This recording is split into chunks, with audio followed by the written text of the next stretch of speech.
Chères téléspectatrices, téléspectateurs et internautes, vous suivez la 324e édition de votre émission hebdomadaire sur Radio-Télé Guinée, OCPA Magazine. OCPA Magazine, c'est l'émission de l'Ordre des comptables, professionnels d'Haïti qui vous renseigne sur la comptabilité, l'audit, la fiscalité, la finance, les finances publiques, l'économie, le droit, la gestion, l'éthique, les nouvelles technologies de l'information et de la communication. L'émission qui passe chaque mardi à 10h PM sur Télé Guinée, reprise mercredi à 10h AM. Et pour les internautes, ils peuvent naviguer sur le www.rtghaiti.com. À cette 324e édition, la première de l'année 2017, nous avons retenu pour thème perspective de l'année 2017. Pour avoir cette émission, nous avons à la fois le plaisir et le privilège d'inviter un citoyen, un observateur, un homme d'affaires, un homme qui fait du bien sans faire de bruit. Il s'agit de M. Mondi Victor, qui est auteur d'un ouvrage qui peut aider les hommes et les femmes de ce pays à se regarder. Notre invité, M. Mondi Victor, qui a offert état de son constat, des solutions possibles et des perspectives au cours de l'année 2017. M. Mondi Victor, bienvenue à cette 324e édition. Merci, M. Payan. Je vous remercie au nom de m'avoir invité et dans cette émission de OCPA Magazine. Et je remercie également Télé Guinée de m'accueillir sur ce plateau. Et j'en profite pour saluer les téléspectatrices et téléspectateurs de Télé Guinée en leur souhaitant mes meilleurs vœux pour l'année 2017. Merci. Sur ce, on prend une pause. On vous revient.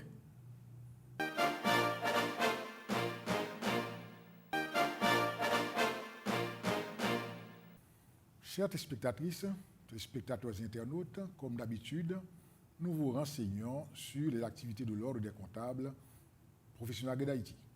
L'Ordre reçoit des inscriptions en son local au numéro 17 de la rue El Bossan de 9h à 4h PM. L'Ordre organise aussi des séminaires de formation tant pour ses membres que pour le grand public. Donc ceux qui sont intéressés peuvent, encore une fois, s'adresser à l'OPA.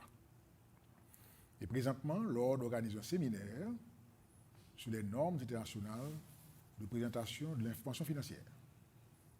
C'est une très bonne initiative et qui a réuni beaucoup de confrères et de consoeurs. Au seuil de cette nouvelle année, nous souhaitons, au nom de l'OCPA, beaucoup de sérénité, beaucoup de paix, de santé à tous nos concitoyens, concitoyennes. Nous souhaitons aux hommes d'affaires beaucoup plus d'esprit de risque et d'aventure. Aux hommes politiques, nous souhaitons également beaucoup de sérénité. Nous souhaitons qu'il y ait beaucoup plus d'hommes d'État que d'hommes politiques. Nous souhaitons aux hommes et aux femmes qui sont impliqués dans l'association socio-professionnelle, encore une fois, d'être de grands serviteurs, de continuer à faire le bien, à être des exemples pour les jeunes et pour ceux qui les regardent. Aux professionnels de tous les secteurs, aux hommes et aux femmes de métier, disons aussi bonne année. Soyons fiers de nous-mêmes. Nous avons une belle histoire, il faut construire maintenant le présent pour un avenir meilleur pour ceux qui doivent venir, pour les générations montantes. Comme d'habitude au magazine, nous profitons également de l'occasion pour vous apporter quelques conseils, puisque nous sommes au cours du mois de janvier, pour le mois de l'année, et qu'il y a une date limite, qui est le 31 janvier, pour le dépôt des déclarations définitives d'impôts. Eh bien, nous invitons tous nos confrères, tous nos consoeurs, tous nos citoyens, les concitoyens et concitoyennes, à faire ce acte en déposant leur déclaration définitive d'impôt. Ceci est un acte, est une disposition constitutionnelle. un devoir civique. On peut déclarer, on va dire qu'il faut payer. On va déclarer ce qu'on a perçu. Donc le 31 janvier, la date limite pour le dépôt de la déclaration définitive d'impôt. Cette émission a pour thème Perspective 2017. Que faut-il espérer? Qu'est-ce qu'on peut faire en tant qu'individu, en tant que personne? Et aussi, sans perdre de temps, la première question à adresser à M. Mondi Victor, qui est le président directeur général de l'Agence de supervision de contrôle SA. Monsieur Mondi Victor, quel est votre constat? Vous avez parcouru ce pays en tant que professionnel. Vous avez, en tant que professionnel, pris contact avec des gens de diverses couches de la population. Quel est votre constat? Bon, le constat n'est tout simplement pas rose. Et il est triste, il est alarmant, mais je dirais également qu'il n'est pas trop tard. Haïti peut se rattraper, Haïti peut se reprendre. Pour cela, évidemment, ce n'est pas par un coup de baguette magique, mais il faut que des dispositions soient prises pour que nous tous, la société dans son ensemble, à travers chacune de ses composantes, et au plus haut sommet de l'État, que des dispositions soient prises, que le ton soit donné, que le là soit donné, pour que maintenant nous arrivons à penser différemment, à agir différemment, mais évidemment, il y a des actions concrètes pour que cela se concrétise. Il y a des actions concrètes qui doivent être prises et je dirais même des mises en place avec force pour que maintenant nous n'allons plus à la dérive. Évidemment, l'État, au plus haut niveau, au sommet même de l'État, doit pouvoir avoir un discours, une motivation, des actions et de l'exemple en premier lieu. Très bien. Mais qu'est-ce que vous avez constaté quand vous voyez ces jeunes, ces opérateurs de différents secteurs, ces hommes, ces femmes de métier, ces étudiants et les hommes d'affaires aussi, comme vous? Qu'est-ce que vous avez constaté? Vous avez dit que le constat n'est pas un constat alarmant, mais en quoi il est constitué, ce constat? Bon, ce constat est constitué avec une réalité quotidienne où chacun fonctionne comme il peut, comme il veut. Sauf qu'il peut. En dehors de toutes les normes, de toutes les normes d'une société qui vraiment a des repères. En d'autres termes, tant que rien n'est institué vraiment pour que on sait qu'on ne doit pas aller en sens inverse, par exemple, mais pas parce que j'ai une voiture au vide fumée ou j'ai une plaque d'immatriculation bien spécifique, c'est justement le principe. Il faut que nous arrivions à respecter les principes, les règles, les interdits, à les observer et que ce soit individuellement ou collectivement, il y a des normes. Prenons un exemple. Et beaucoup peuvent le voir comme à cause justement de tous les problèmes majeurs que traverse notre société, il y a un simple élément qui peut-être devrait nous servir comment dirais-je, d'élément indicateur que nous pouvons nous comporter mieux. Le matin, on n'a qu'à passer soit près du Palais national jusqu'à présent, ou plus principalement près du Palais national, où au cours de 8 heures, c'est l'envoi des couleurs, on monte le drapeau. beaucoup de citoyens s'arrêtent volontairement, descendent de leur voiture pour saluer.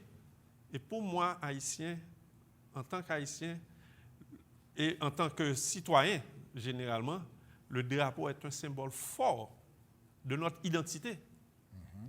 Voilà que jusqu'à présent, et c'est peut-être là le point encourageant, où, comme je disais tantôt, tout n'est pas perdu. Si nous pouvons le faire, que ce soit des élèves, des étudiants, des citoyens qui marchent à pied, beaucoup de gens en voiture, moi je prends plaisir à le faire, à saluer mon drapeau. Donc, nous n'avons pas tout rejeté, mais nous n'avons perdu conscience que nous sommes encore capables d'aller de l'avant, de rebâtir notre société correctement pour que maintenant, nous ne disions pas, ah, de l'autre côté, voilà comment ça se passe. Quand je vais dans tel autre pays, voilà comment ça se passe. Pour que nous ne restions pas à admirer les autres nations et même, je veux le dire, qu'il y a beaucoup d'autres pays, particulièrement dans la région, qui ne sont pas plus évolués que nous, qui ne sont même pas plus riches que nous. Par contre, et quand on dit que Haïti est le pays le plus pauvre, ce n'est pas vrai. D'un point de vue purement statistique et chiffre, en termes de capacité et même en termes de ce que le pays possède. Mais pourtant, la différence, c'est que ces mêmes petits États, vraiment de bas niveau économique, ils ont une discipline. Donc maintenant, comme je disais, tout n'est pas perdu, mais c'est les responsables de l'État qui doivent vraiment prendre les décisions appropriées et faire comprendre à tout le monde que voilà désormais où nous allons. Maintenant, nous ne devons plus penser comme ça. Et j'ajoute un dernier mot là, c'est qu'il y a un dicton qui est vraiment insensé. Je veux utiliser un euphémisme là, mais c'est vraiment insensé et déroutant, particulièrement pour la jeunesse, quand on dit chez nous, pas gain fait bac devant greenback. En d'autres termes, l'argent ne doit pas être le seul repère, la seule source d'intérêt pour fonctionner vraiment comme société. Très bien. Alors, vous avez dit dans votre constat qu'il y a une indiscipline collective. Il y a un agissement qui est hors norme. Et de ceci découle, je dirais, tous les comportements déviants. Et à tout ceci, vous avez dit, tout espoir n'est pas perdu. C'est-à-dire que, en dépit de cette indiscipline collective, de cet agissement qui s'apparente en véritable sauf qui peut, tout espoir n'est pas perdu. Mais, face à ce constat, est-ce qu'il s'agit d'une fatalité, monsieur Littor? Absolument pas. Absolument pas. Et j'aime bien cette expression qui dit « le hasard n'existe pas ». Ça veut dire quoi? Pourquoi, moi, quand j'étais jeune, je voyais, non seulement nous étions propres, je parle de la ville, du pays même, parce que je me souviens en 1976, la première fois où j'étais au Cap-Haïtien, j'étais vraiment ébahi comme un touriste et vraiment qui découvrait une perle, tellement le Cap était propre, beau et ainsi de suite. Il en est de même pour Port-au-Prince. Pourquoi c'était propre, c'était beau? Tout marchait selon les normes établies, les critères. Et maintenant, par-dessus tout, chacun avait le sens de la responsabilité. Ça veut dire qu'un policier n'hésitait pas à donner une contravention à quiconque avait enfreint une règle de la circulation. Je ne les accuse pas. Ils ont tellement de soucis maintenant. Mais maintenant, collectivement, il y a un problème. Pourquoi maintenant nous étions contents de fonctionner dans la propreté la plus absolue qu'il y avait. Et maintenant, c'est collectif aussi, qu'on n'a aucun souci à fonctionner au quotidien, à aller et venir dans l'insalubrité la plus. Et même on dirait que il y a des groupes par-ci par-là, des boueurs et tout, c'est comme s'ils sont payés pour faire ça, pour donner la priorité à l'égout par rapport. Il faut nettoyer les égouts, c'est certain. On le fait partout dans le monde, dans toutes les villes et les grandes villes. Mais maintenant, il y a un moyen, une benne qui est là pour recueillir, blablabla. Donc, ça, c'est pas normal. Donc, il y a maintenant, c'est progressivement et de façon, comment dirais-je, régressif. De façon régressive, nous voyons que maintenant, il y a un laisser-aller, laisser-aller. Or, maintenant, c'est les pôles d'intérêt qui doivent être remis à leur place. Et ceci, je ne m'arrêterai jamais de le dire, c'est la responsabilité de l'État. Maintenant que nous allons avoir un nouveau gouvernement qui va venir prendre les rênes du pays, nous leur souhaitons, nous leur recommandons, nous leur suggérons plutôt de faire ce qu'il faut. Parce que notre plus gros problème en Haïti, ce n'est pas un problème économique. C'est un problème de mentalité, de façon de voir, de façon de fonctionner, de façon de diriger et de façon de faire fonctionner la machine de l'État. Et ensuite, maintenant, l'économie automatiquement va suivre avec tous ces corollaires positifs pour le pays. Très bien. Vous avez beaucoup insisté sur le rôle de l'État en tant que régulateur, mais l'État pratiquement est une personne morale. C'est constitué des citoyens qui, en principe, au nom et pour compte de l'État.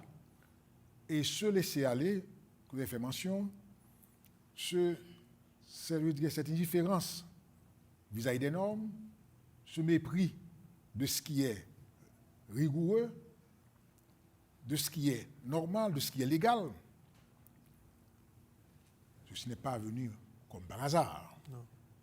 Puisque ce qu'on avait dans le passé, on avait pu construire dans le passé, on avait parlé de propreté, de salubrité, etc. Et en mandat durée, Haïti était le 4e pays exportateur de café. Nous parlons de 1995. Donc, ça veut dire quelque part, il y a un processus de, je dirais, dépérissement. Comment arrêter cette hémorragie? Bon, et il n'y a pas 36 solutions. De la même manière qu'on dit que c'est la tête qui dirige le corps, eh bien, ceci vaut pour toute entité vivante, organique ou inorganique, toute entité qui doit pouvoir fonctionner. Il faut que la tête donne la direction, prenne aussi la direction. C'est une chose que de donner des directives et c'est une autre chose que de soi-même aller dans le même sens. Il faut que la tête prenne. Maintenant, je vais peut-être prendre par allégorie, je vais prendre un exemple. Pour ceux qui ont vu ce film de Steven Spielberg, Il faut sauver le soldat Ryan. C'est l'histoire d'une mère, une mère de famille américaine qui a ses 3 fils qui ont été à la guerre. 2 ont été tués pendant la guerre et elle a vraiment demandé qu'on sauve le 3e qui était sur le front, d'aller faire tout ce qui était possible pour sauver la vie, enlever ce 3e fils pour qu'elle ne reste pas sans enfant, pour que sa famille ne soit pas décimée complètement. Et ça a été vraiment une mission de contingent pendant la guerre pour aller parmi tous ceux qui combattaient, pour aller sauver par tous les moyens et le soldat Ryan. Eh bien, c'est cet appel aussi que je lance au nouveau président de la République et à tous ceux qui seront ses collaborateurs, pour que maintenant, il faut vraiment une opération titanesque de sauver Haïti, de sauver la jeunesse, et nous ne parlons pas d'argent. Tout a un coût, c'est certain. Tout ce qu'on entreprend a un coût, mais maintenant, de faire ce qu'il faut pour que redonner la confiance à la jeunesse, essayer de reprendre ceux qui sont en passe de perdition, parce qu'on dit tout, c'est une réalité que vraiment on a une hémorragie de cerveau. L'Haïtien est éminemment intelligent. On le voit tout le temps. Moi, je connais des cas de jeunes qui ont été par canter, comme on dit, aux États-Unis, et qui ont été à l'école, qui ont étudié, qui ont eu des emplois et qui sont arrivés au sommet. Donc, c'est toute la structure du comportement et de l'intellect qu'il faut mettre en place pour que cette intelligence qui se gaspille, qui se perd, soit récupérée et que notre pays puisse reprendre sa place. Vraiment. Pas pour impressionner l'extérieur, mais maintenant pour nous convaincre que nous pouvons. Parce que nous avons droit, autant que toute autre nation, à pouvoir briller comme Haïti, normalement, mérite de briller comme par le passé. Très bien. Là, vous nous faites rêver, monsieur Victor, en disant ceci. Mais il n'y a pas de génération spontanée. Il y a une démarche pour la destruction comme une démarche pour la construction. On ne dira pas pratiquement que le degré de déchéance est tel qu'il n'y a plus d'espoir. Mais qu'est-ce qu'il faut? Qu'est-ce qu'il faut face, par exemple, à la dégradation de l'environnement aussi? Bon. En ce qui a trait à l'environnement, j'ai commencé à parler de notre propre environnement de fonctionnement de citoyens, de collectivités, de sociétés, pour la salubrité qui nous fait tant défaut dans la capitale et partout dans le pays. Mais maintenant, il y a aussi des solutions qui coûteront ce qu'elles coûteront, mais maintenant qui, à terme, vraiment seront plus que rentables et profitables et maintenant salvatrices pour le pays. Si on prend le cas du déboisement, il y a des mesures, la République dominicaine l'a fait, et beaucoup d'autres pays, pourquoi nous sommes émerveillés, et même dans la Caraïbe, il y a des pays, quand on les survole, vraiment c'est vert complètement. Et pourtant, tout le monde a du combustible, il y a des dispositions qui doivent être prises. Là, il y a des dispositions que l'État peut prendre pour maintenant interdire complètement la coupe de bois. Maintenant, il faut pallier même à la réalité du pauvre type qui vraiment on le paie, quel soit ce qu'on lui paie pour couper un arbre. Ce n'est pas lui qui va vendre le bois, mais on le paie pour ça. Celui-ci aussi a droit à un travail, à quelque chose. Mais maintenant, il faut pouvoir venir avec des idées innovantes qui existent. Ça veut dire qu'on sait par exemple que les boulangeries et les blanchisseries sont entre autres les deux plus gros consommateurs de bois. Mais maintenant, l'État peut leur offrir une solution moderne, évoluée, innovative, je dirais innovante, et en même temps interdire la coupe de bois, c'est-à-dire à tous les paliers, tous les échelons maintenant de la population qui, à un titre ou à un autre, est impliquée dans la coupe du bois, dans la transformation du charbon, ou maintenant dans l'utilisation du bois directement comme combustible. Il ne s'agit pas d'aller vraiment dire je ne veux pas, ça ne marchera pas. Mais maintenant, au contraire même, tous ces protagonistes qui, à un degré ou à un autre, volontairement ou involontairement, même pour des simples questions de survie, contribuent à la déforestation, au déboisement, à vraiment rendre l'environnement presque délétère et maintenant dévastateur aussi. Il y a des solutions que l'État peut apporter pour que maintenant on puisse offrir une alternative plus agréable à tout le monde. Et en même temps, maintenant, l'État s'assure qu'aucun petit malin ni quiconque vraiment outrepasse ces dispositions. Et maintenant, l'État commence à prendre ça au sérieux. C'est un problème parmi tous les autres problèmes, c'est peut-être l'un des plus majeurs de notre survie à l'avenir. Très bien. Spectatrices, spectateurs internautes, on prend une pause, on vous revient.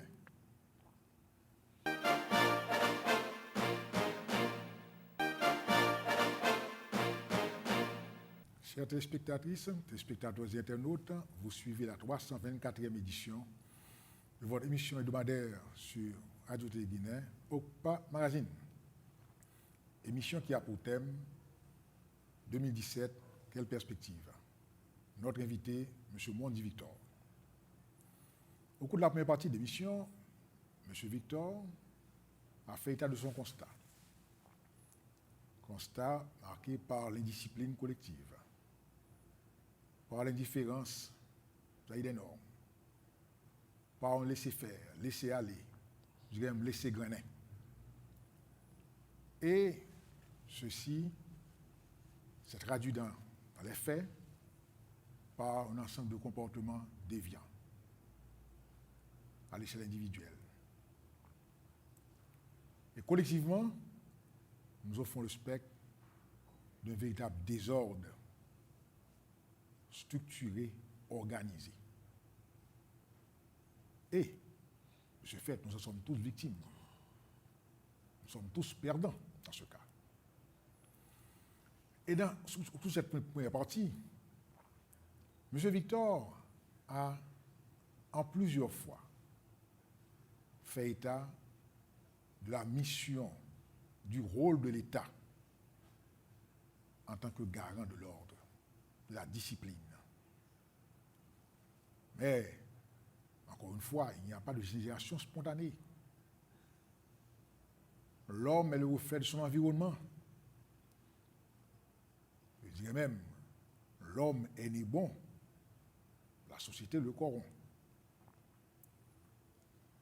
Au cours de cette partie aussi, M. Victor n'a pas hésité à attirer l'attention des hommes et des femmes de ce pays sur la mission dévolue à chacun.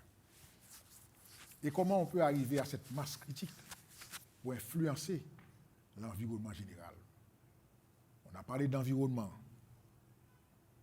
de la coupe des arbres, de la déforestation. On a parlé de ce désastre environnemental, écologique, et qui influence négativement l'économie. Mais M. Victor a mentionné que Haïti reste demeure un pays riche. Absolument. Mais alors, M. Victor, cette richesse, vous avez fait état d'Haïti, comment peut-on la déceler, la palper, l'apprécier? Est-ce qu'elle est uniquement dans la créativité, dans la combativité de l'haïtien, ou bien est-ce qu'il y a des éléments sur lesquels nous pouvons pratiquement tabler pour faire état de cette richesse qui pourrait créer aussi tout l'espoir pour les hommes et les femmes de ce pays? C'est pas un seul élément, mais tout un ensemble de mesures combinées, mais avec des, comment dirais-je, des objectifs bien ciblés pour que collectivement toutes ces mesures puissent apporter vraiment des résultats espérés. Prenons un exemple qui est, comme on dit, first thing first, Pour commencer, c'est, je dirais, l'éducation à tous les niveaux, tous les échelons. Mais maintenant, pour faire, je dirais, un raccourci, je prendrai le cas, par exemple, autrefois, nous avions des écoles professionnelles, comme dans le cadre du centre pilote, où les métiers qui ne sont, on se demande même si ce sont désormais des métiers, pas des professions, que ce soit dans la métallurgie. Et je parle, et je dois bien spécifier que là, je fais allusion à pas même à une industrie moyenne, une petite industrie pour commencer à tous les niveaux. C'est bien, il faut des manufactures de textiles, ça donne beaucoup d'emplois. Mais de notre côté, il faut pouvoir former aussi. Former les jeunes avec, que ce soit dans toutes les branches de disciplines qu'on connaît, mécanique, électricité, électronique, et ainsi de suite. Mais les former, c'est comme, comment dirais-je, les former en préparant aussi le terrain pour qu'à leur sortie, justement, ces mêmes cerveaux ne fuient pas. Très bien. Ne laissent pas le pays. Et à ce moment, il s'agit de donner de l'emploi. Et tout en suscitant, en attisant, je dirais, la créativité de l'Haïtien. Donc ça, c'est un premier aspect. Maintenant, plus l'État régule les choses et met de l'ordre et de la discipline, et vraiment, on sent que, comme on dit, c'est un État policé. C'est-à-dire, administrativement, le pays est bien géré, bien gardé aussi. Je ne dis pas tenu en laisse, mais maintenant, l'État s'assure que tout le monde se conforme aux prescrits et aux normes établies, tout en apportant maintenant le support tant attendu et indispensable vraiment, que ce soit au secteur privé, avec des garanties et ainsi également des incitations, mais particulièrement vis-à-vis de la jeunesse et des citoyens en général. Je dirais même que Haïti devrait, le jour où vraiment on a un gouvernement, une administration qui prend plus au sérieux l'avenir du pays, Haïti est un pays qui devrait travailler officiellement au minimum 10 heures par jour. Au minimum. Dans le sens où créer mais maintenant, ceci, évidemment, peut être une illusion dans la mesure où il y a tellement de choses à mettre en place, et puisque les gens fonctionnent, vont et viennent, le transport public et tout. Mais je veux rester dans la possibilité de perspective où vraiment... Parce que ce qui arrive, c'est une réaction en chaîne qui se fait. De la même manière où maintenant l'instabilité, l'insécurité à la chaîne des entreprises laissent le pays, les gens partent, c'est des séquelles, des conséquences directes maintenant d'un climat social incertain et insécure, je dirais. De la même manière, quand les choses commencent à se mettre en place, vous allez voir que tout va vraiment faire boule de neige. Et maintenant, on sera étonné aussi de voir le volume de gens de notre société qui maintenant vont investir leur argent, vont même rapatrier peut-être certaines fortunes, partiellement je dirais, pour maintenant investir dans le pays. Parce qu'il y a une tranquillité d'esprit, il y a une certitude. Et ensuite aussi, il y a tellement de parents qui se sacrifient pour payer des études à l'étranger. Il faut qu'on puisse avoir des universités comme autrefois. Moi, j'étais quand même adolescent à l'époque où l'INAGé, mais les professeurs canadiens qui venaient dans des spécialités bien claires du curriculum de l'INAGé, mais le ministre de l'Éducation nationale passait au pain fin les CV de ces professeurs canadiens. Et il y en a qui n'étaient pas acceptés, on les rejetait. Ça veut dire que nous devons nous réaliser, revenir sur terre où maintenant l'État, Haïti même, sait qu'elle n'est pas vraiment ce qu'elle sait laisser faire. Mais maintenant que c'est un pays qui a la capacité de se prendre en main, pourquoi il y a beaucoup de pays, même de la région, qui rejettent? Ce n'est pas parce qu'ils sont noirs, ou tout simplement le mot Haïti. Le mot Haïti a endossé malgré lui une connotation négative qui est l'accumulation de perceptions et de constats de problèmes.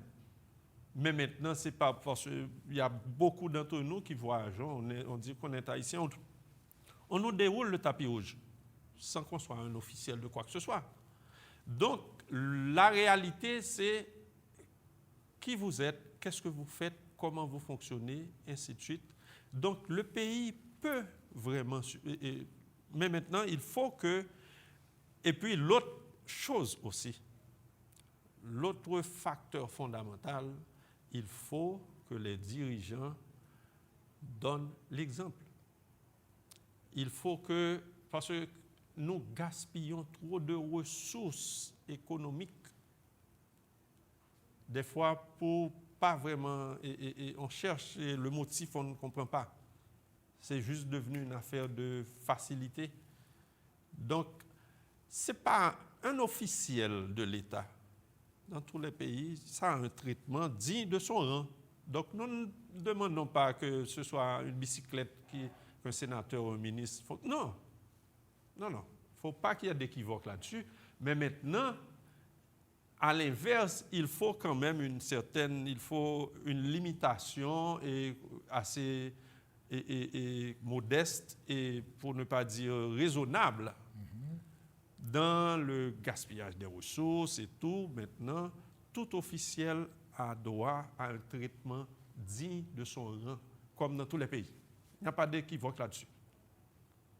Mais que ce soit depuis le plus haut sommet de l'État jusqu'au plus bas niveau, il faut qu'il y ait maintenant une reprise en main. C'est comme un budget où maintenant l'État dit non, là on ne peut pas avoir 4 et 5 voitures de sécurité, vous n'êtes pas président de la République. Donc, et là, ça va revenir à 2 ou 3.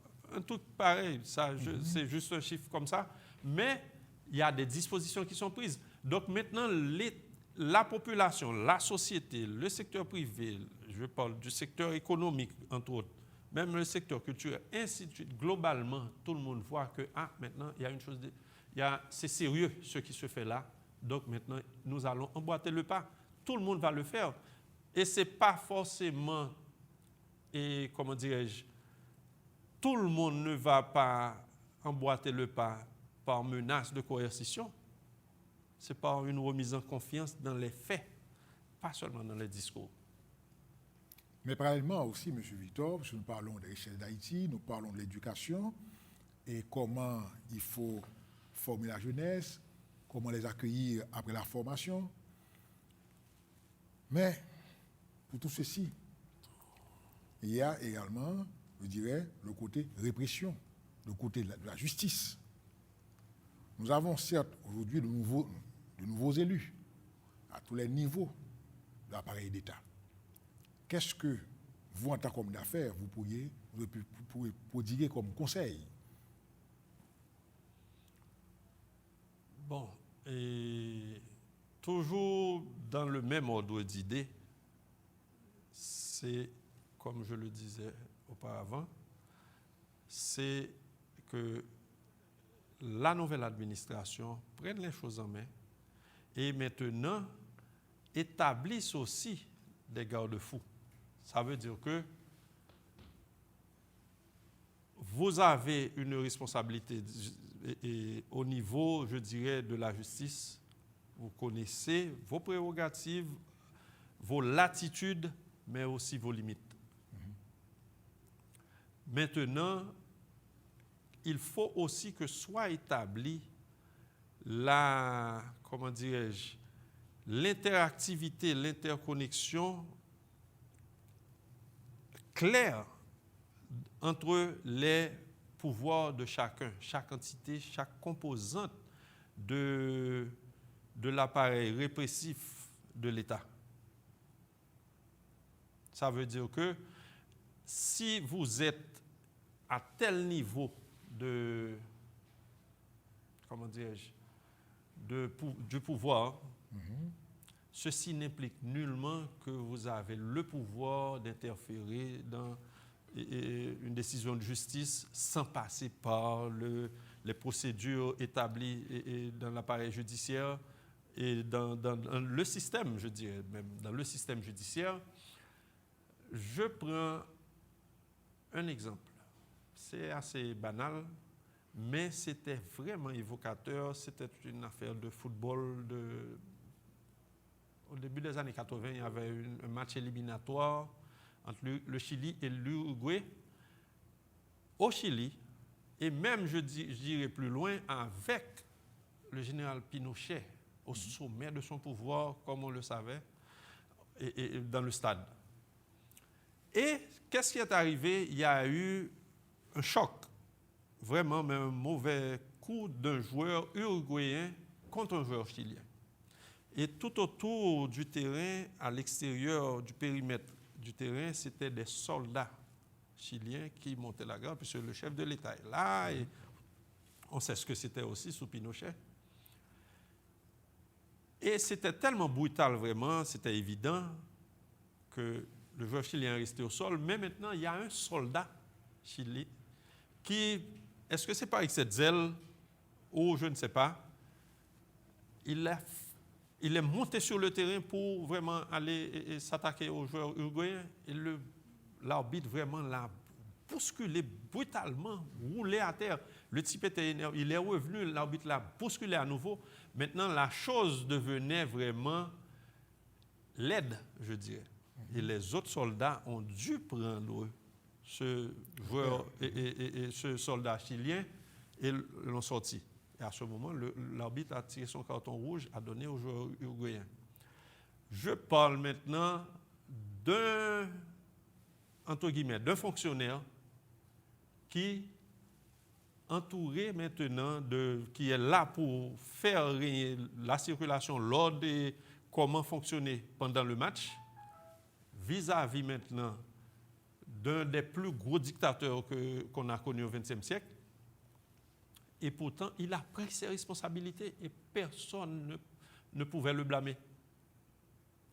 Donc voilà maintenant où c'est ce genre d'atmosphère que l'État, à travers le plus haut sommet et les branches spécialisées, doit mettre en place pour que maintenant tout fonctionnaire de l'État puisse faire son travail tranquillement, sans se sentir menacé, et de l'autre côté aussi, pour que, comme on dit vulgairement chez nous, aucun chabrac ne se mette en tête qu'il puisse faire parce que c'est un petit policier, un agent, il n'y a pas ça.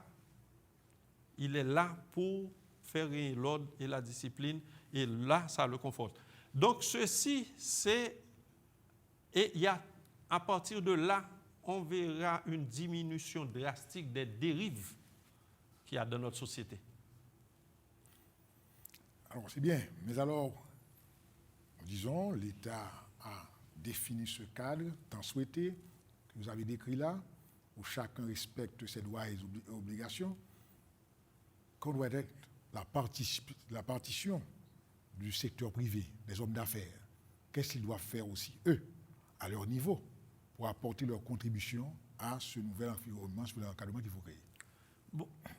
Bon. Et vous savez, jusqu'à présent, moi, c'est pas que je sois simplement optimiste, mais je veux être positif aussi.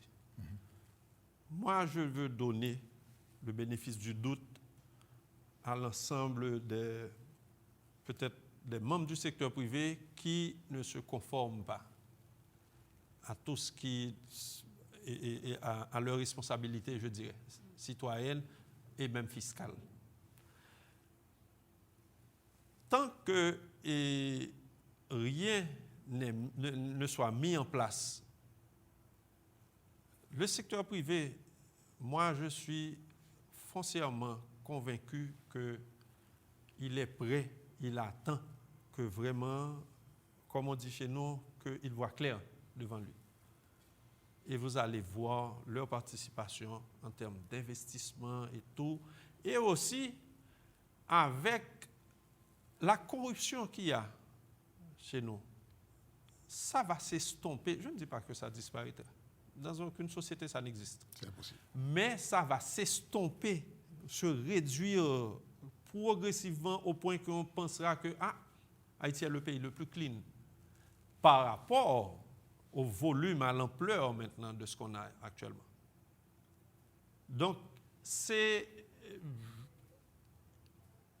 moi, je ne veux pas vraiment jeter la pierre à quiconque tant que maintenant ce cadre-là ne soit pas mis en place. Évidemment, justement, quand l'État, les nouveaux dirigeants et les dirigeants à venir s'assureront que le cadre mis en place pour le bon fonctionnement de notre société, que maintenant il y a des, comme on dit,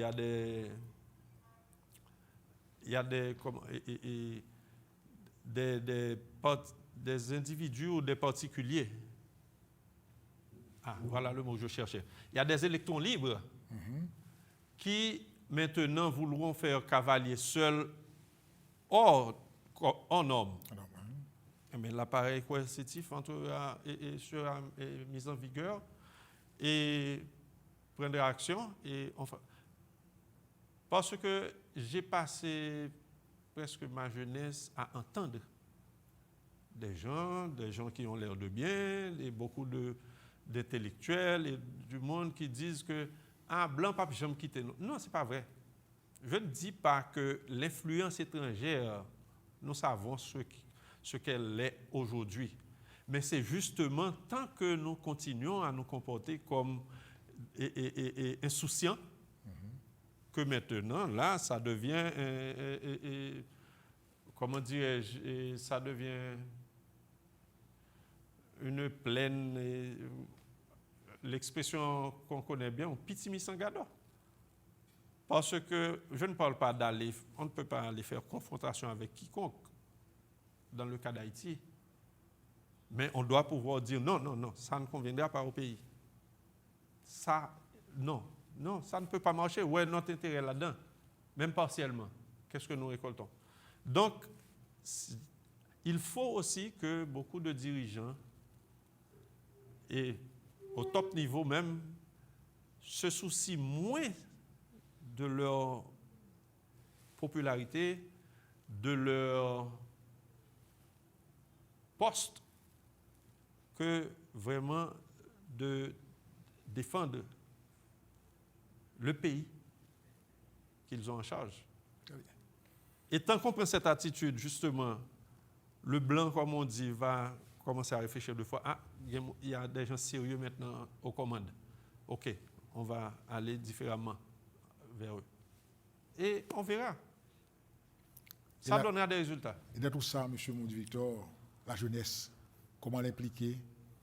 Comment recréer l'espoir pour cette jeunesse qui attend? Bon, la jeunesse, je pense que on n'a pas... Ce n'est pas un travail de sorcier pour vraiment récupérer, je dirais, la jeunesse, récupérer tous ces soldats Ryan que nous avons. Parce que j'ai fait moi-même des expériences personnelles avec des jeunes, et que ce soit à travers... ils m'ont raconté qu'ils avaient des clubs de livres, des choses comme ça. J'ai contribué à des ouvrages, mais ce n'est pas ça l'essentiel. C'est quand j'ai été leur rendre visite en apportant des livres pour voir vraiment partout, faire tout ça, ces dédales pour finalement arriver. On voit que c'est des... On pense à tort chez nous que bidonville légal équivaut à des malfrats, à de la délinquance. Moi, je pense qu'il y a un pourcentage très, très, très élevé de jeunes sains qui maintenant sont à risque si on ne les récupère pas, si le pays ne les récupère pas. Mais quand on voit vraiment, j'en parle là beaucoup, on voit que c'est des jeunes moralement sains, qui ont des objectifs, qui ont une vision, comment ils souhaiteraient leur avenir, mais en même temps qui vraiment s'organisent entre eux et puis font des trucs qu'on pourrait penser à c'est dans tel niveau de la société qu'on peut retrouver ça. Ce n'est pas vrai. Donc, cette jeunesse, justement, l'État, le ministère de l'Éducation nationale a un travail énorme à faire et d'autres composantes aussi de l'appareil d'État doivent collaborer avec eux, mais l'État doit pouvoir recadrer la jeunesse, prendre les choses en main, donner du support tangible et substantiel à cette jeunesse et aussi peut-être, bon, évidemment revoir un peu le curriculum de notre système éducatif où maintenant on fait plus, on encourage plus et un système éducatif qui fait penser, réfléchir et créer que juste à apprendre des trucs par mémoire qui vraiment ne mènent pas vraiment trop loin. Très bien. Puisque nous parlons de perspective 2017, nous sommes malheureusement arrivés au thème de l'émission. En très peu de mots, votre plus grand, je dirais, souhait pour Haïti. Ça fait, je dirais, en 5 ans minimum que mon souhait, je me dis que si Dieu me prête vie longtemps, mon plus grand souhait, c'est de voir ce pays devenir comme à côté, de l'autre côté, où maintenant, chaque Haïtien, des étrangers qui sont ici, qui vont pour la première fois et sont ébahis, pour que Haïti reprenne confiance en elle-même, les Haïtiens reprennent confiance en eux, la société, tout le monde à tous les niveaux, et on se dit, on ne peut plus faire ça, ça c'était avant, maintenant nous ne pouvons plus faire ça, nous n'avons plus le droit. Donc ce changement de paradigme dans la mentalité et les actions concrètes, prioritaires par rapport aux intérêts du pays, qui seront prises par ce gouvernement qui vient et par tous les autres gouvernements qui suivront, pour que maintenant, vraiment, Haïti redevienne, tout le monde soit étonné, ébahi, ébloui.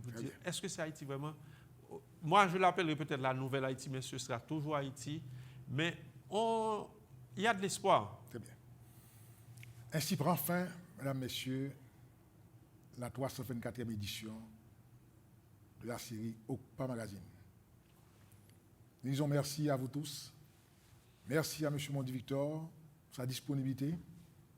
Et encore une fois, nous vous disons bonne année 2017 et à bientôt. Félicitations.